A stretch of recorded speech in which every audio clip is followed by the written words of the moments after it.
Hoje a gente vai contar a história do primeiro Brasileirão do século XXI que foi inesquecível. Em 2001 a gente teve o Atlético Paranaense campeão pela primeira vez com o Alex Mineiro, uma máquina de fazer gols no mata-mata, levando o São Caetano a ser o segundo vice, e teve muito mais história naquele campeonato. A gente teve o Vasco do Romário goleador aplicando não um, mas dois 7-1, o Flamengo quase rebaixado, a Ponte Preta com grande time, derrocada palmeirense, muita história que a gente vai lembrar depois da vinheta.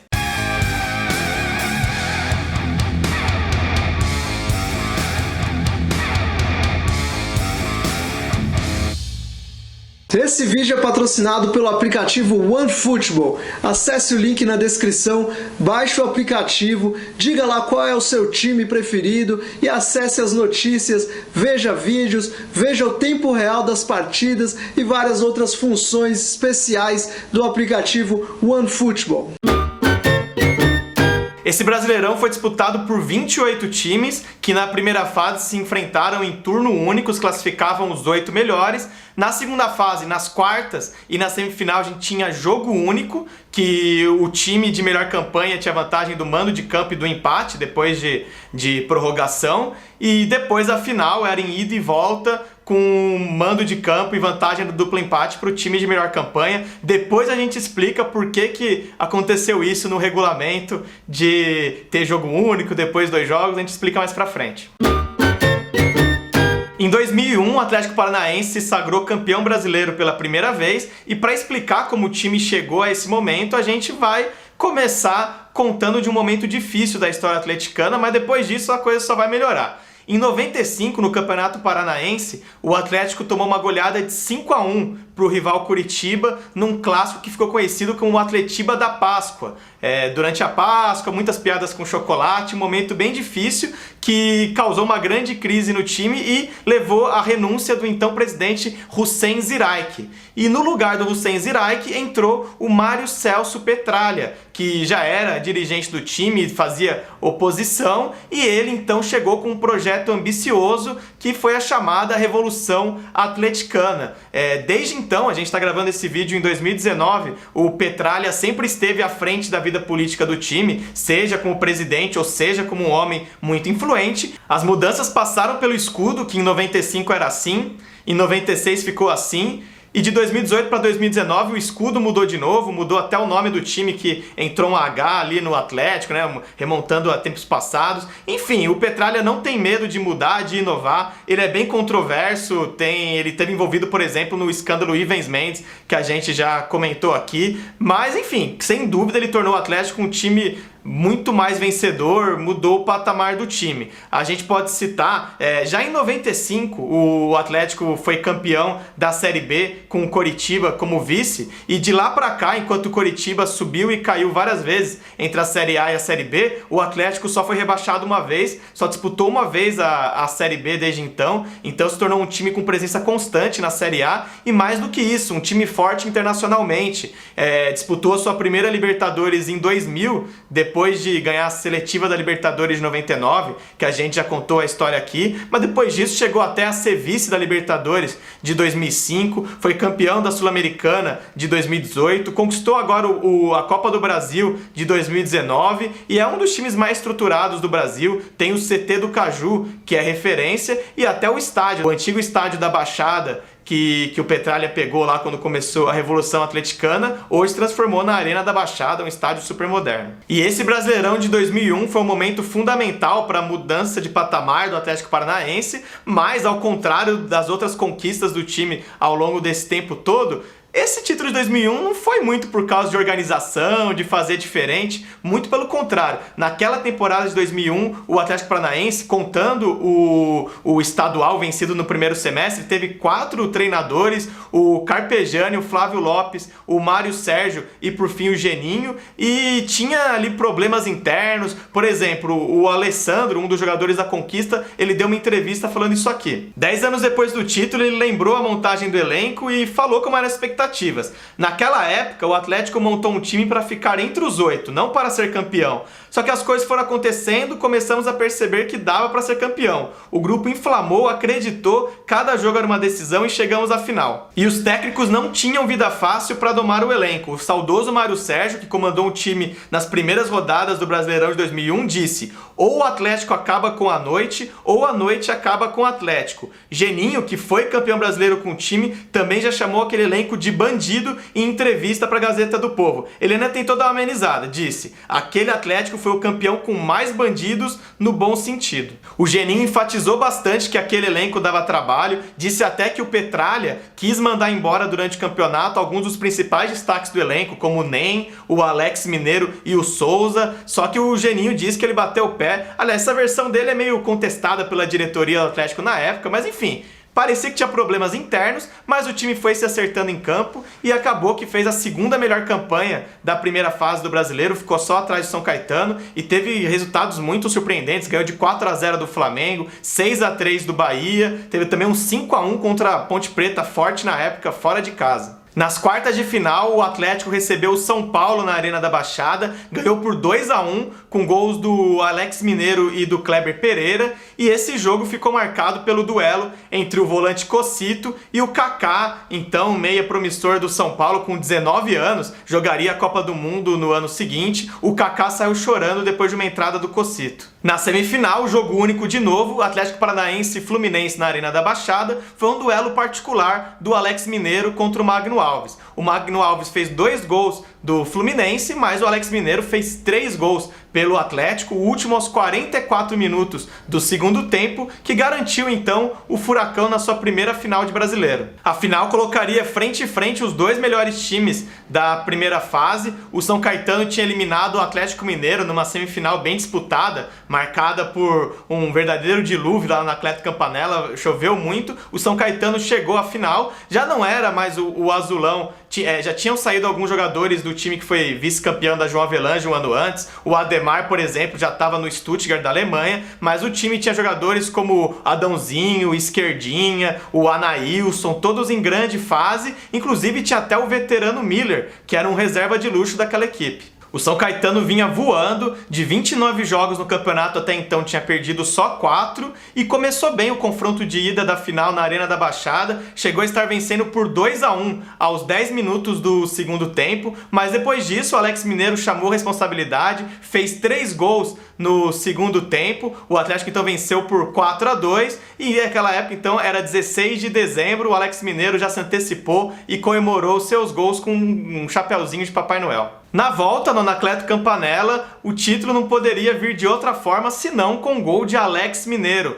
O Furacão ganhou por 1-0 e se sagrou campeão brasileiro pela primeira vez. Era 23 de dezembro e dessa vez a comemoração do Alex Mineiro foi desejando um feliz ano novo, um 2002 de muita paz. Vamos lembrar a escalação do Furacão campeão no jogo de volta da final em São Caetano do Sul. O time foi a campo com Flávio, Nem, Gustavo e Rogério Corrêa, depois entrou o Igor, Alessandro, Cocito, depois entrou o Pires, Adriano e Kleberson, que no ano seguinte seria titular da final da Copa do Mundo, como jogador do Atlético Paranaense ainda. E ainda tinha o Fabiano no meio campo. No ataque, o Kleber Pereira, depois entrou o Souza e Alex Mineiro, treinador Geninho.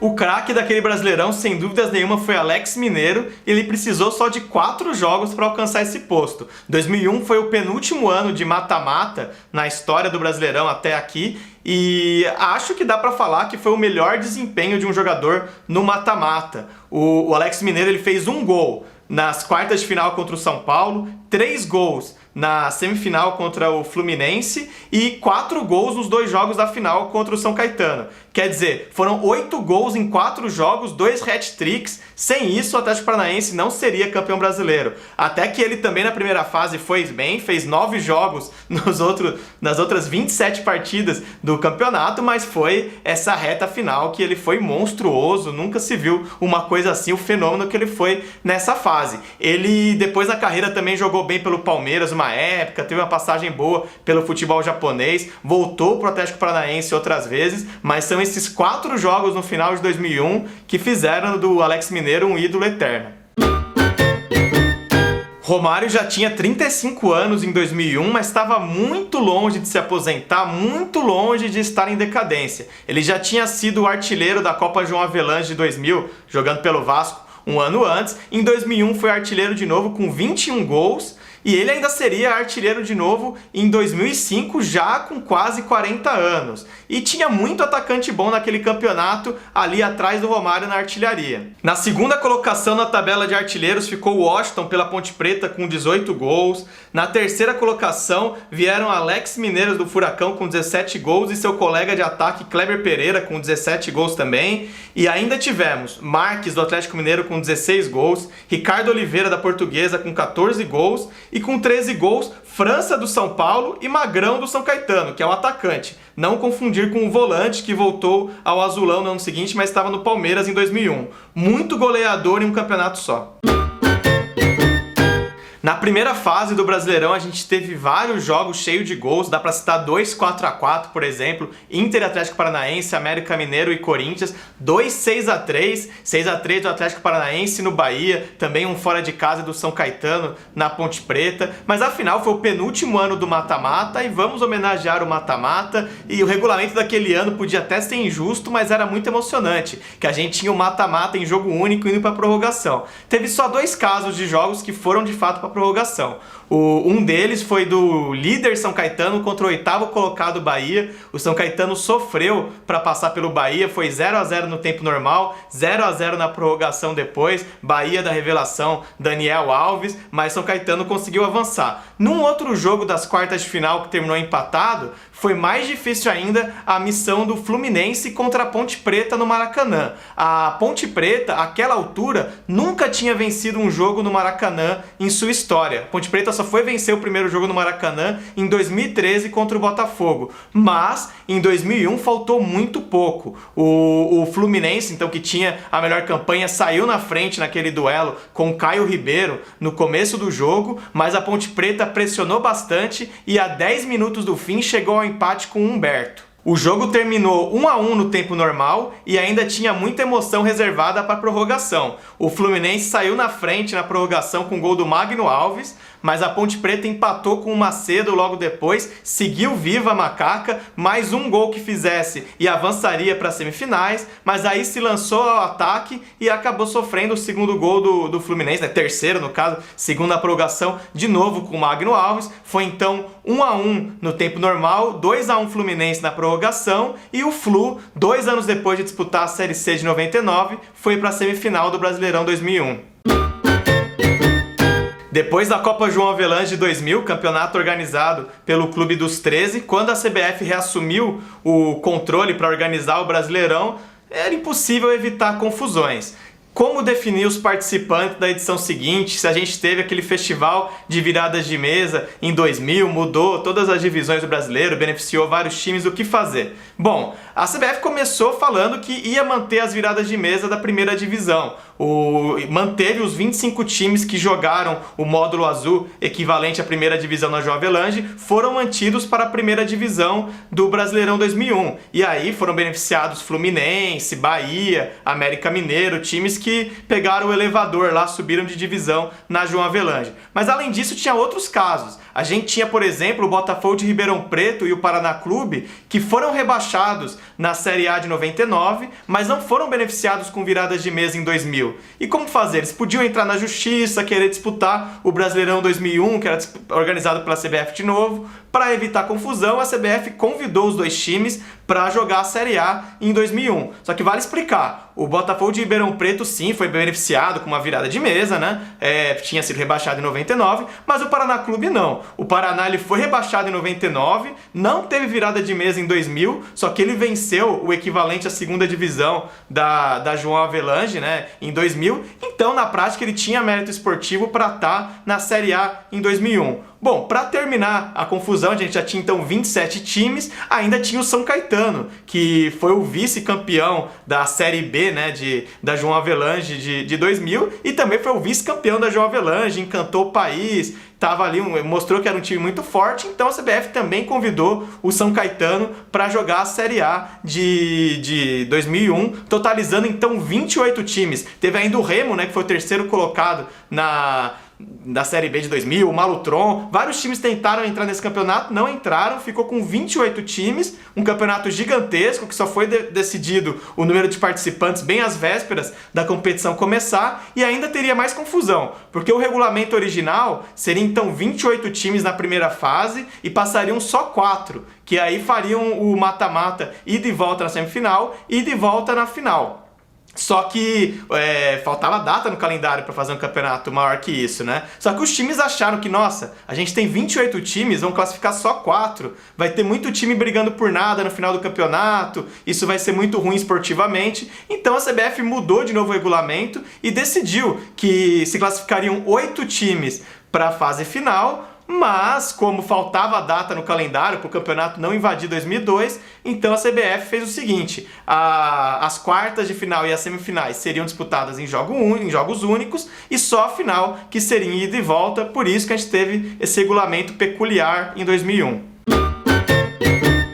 Vários times grandes decepcionaram nesse Brasileirão 2001, o Botafogo, que já vinha em uma fase nos anos anteriores, foi muito mal também, brigou para não cair. O Cruzeiro, que tinha sido semifinalista na João Avelange do ano anterior, foi mal, terminou com a 21ª colocação de 28 times. O Corinthians foi muito mal também, tinha sido campeão paulista no primeiro semestre, mas foi só o 18º colocado. E o Palmeiras também foi uma decepção do meio para o fim do campeonato. O time que tinha sido semifinalista da Libertadores em 2001 começou muito bem o campeonato, nas 12 primeiras rodadas, venceu 9 jogos, empatou 1, era comandado pelo Celso Roth, já parecia ali líder, classificado por antecedência, só que teve uma derrocada na metade final da primeira fase que acabou não ficando nem entre os 8 primeiros, várias decepções. Mas a maior decepção, sem dúvidas, foi o Flamengo. O time tinha ido muito bem no primeiro semestre de 2001, se sagrou tricampeão carioca, aquele gol histórico do Petkovic de falta.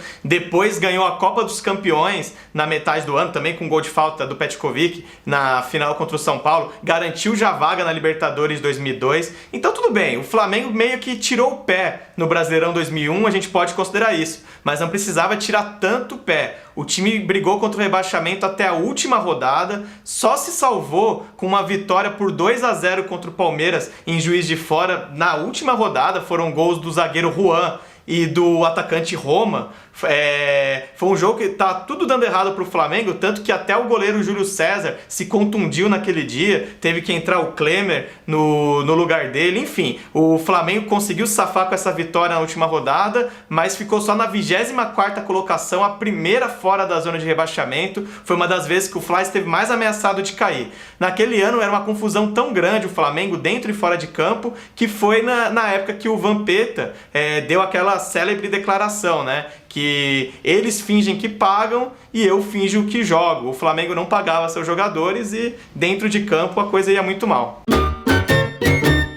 Até que a final do campeonato, Atlético Paranaense e São Caetano, não foi assim tão surpreendente se a gente pensar que o São Caetano já tinha sido vice-brasileiro um ano antes, o Atlético Paranaense tinha jogado a Libertadores um ano antes. Então vamos destacar como grande zebra daquele campeonato a Ponte Preta, que também vinha muito bem naquela época, teve uma fase mágica naqueles anos. A Ponte Preta disputou por 3 anos seguidos o mata-mata do Brasileirão ali entre os melhores times, em 99, em 2000 e em 2001. Em 2001 fez a 6ª melhor campanha da primeira fase, só caiu no Brasileirão nesse confronto de quartas de final com o Fluminense, que a gente já mencionou, e tinha feito um primeiro semestre sensacional. Tinha sido semifinalista tanto do Paulista quanto da Copa do Brasil. No Paulista teve a derrota para o Botafogo de Ribeirão Preto na semifinal, que foi bem dolorosa. A Ponte tinha sido líder da primeira fase daquele Paulistão e era um time muito forte. A gente pode citar como destaques daquele elenco, além do Washington, né, o atacante, o volante mineiro, o meia Piá, e 2 jogadores experientes que eram daquele São Paulo do Tele Santana do início dos anos 90, o zagueiro Ronaldão e o atacante Macedo. Anos que a torcida da Ponte com certeza lembra com saudade. A gente já comentou que Botafogo e Flamengo fizeram um grande esforço para cair naquele ano, mas não conseguiram. A zona de rebaixamento ficou com América Mineiro, Botafogo de Ribeirão Preto, Santa Cruz e Sport. E o Sport que foi o lanterna absoluto, o grande saco de pancadas. O time fez só 19 pontos, em 27 rodadas ganhou só 5 partidas. Todo aquele ano foi péssimo para o Sport. No primeiro semestre, o time tinha a chance de se sagrar hexacampeão pernambucano, igualando um feito do rival Náutico, mas quem acabou ficando com o título foi justamente o Náutico. Então tudo ia mal ali na Ilha do Retiro, mas teve uma coisa curiosa. Nesse ano, para esquecer da história do Sport, o Leomar, um volante do time, foi convocado para a seleção brasileira pelo Emerson Leão. O que explica isso? Bom, o Luciano Bivar, que hoje está no noticiário porque ele é deputado, presidente do PSL, partido que elegeu o Jair Bolsonaro nas eleições presidenciais de 2018, o Luciano Bivar era o presidente do Sport na época e ele diz que pagou ali uma comissão, um suborno para o Emerson Leão convocar um jogador do Sport para a seleção brasileira. No caso, o Leomar jogou até Copa América. O Leão nega isso. Bom, história nebulosa. Todo mundo exalta a Alemanha pelo 7-1 na Copa de 2014, pois o Vasco em 2001 conseguiu 2 7-1. E olha que o Vasco nem se classificou para o mata-mata daquele campeonato, ficou só com a 11ª colocação, mas o time massacrava seus adversários, principalmente em São Januário. A primeira goleada foi em agosto, um 7-1 contra o Guarani, e depois, já no fim do campeonato, em novembro, fez 7-1 no São Paulo, time que avançou para o mata-mata. Esse jogo é muito lembrado pelos São Paulinos. O Rogério Ceni foi expulso logo no começo da partida e foi substituído pelo goleiro Alencar, que já entrou no campo tomando um frango ali, falhando num chute de longe, e aí levou 7 gols, e enfim, todo mundo sabe dessa história. E o Vasco aplicou outras goleadas históricas, fez 5-1 no rival Flamengo, 4-0 no Atlético Paranaense, que viria a ser campeão brasileiro. O time terminou com 57 gols só nessa primeira fase, foi o segundo melhor ataque no geral, mesmo não disputando tanto os jogos quanto os times que avançaram para o mata-mata. A gente tinha o Romário, né, que era o grande líder desse ataque, fez vários hat-tricks naquele campeonato, mas a gente tinha também o Juninho Paulista, Euler, Jorginho, Dedé Pantera, um jovem jogador, todos com sede de gol, até o Bebeto, já veterano, estava nesse Vasco, e teve outras goleadas também, fora os jogos do Vasco. A gente pode destacar, por exemplo, um 5-0 na primeira rodada do Bahia contra o São Caetano, que viria a ser vice-campeão brasileiro. O Gama fez 2 5-0 contra times do interior paulista, contra o Guarani e o Botafogo de Ribeirão Preto, e teve ainda um histórico 6-2 do Fluminense contra o Palmeiras no Parque Antártica, um jogo que marcou o início da derrocada palmeirense naquele campeonato.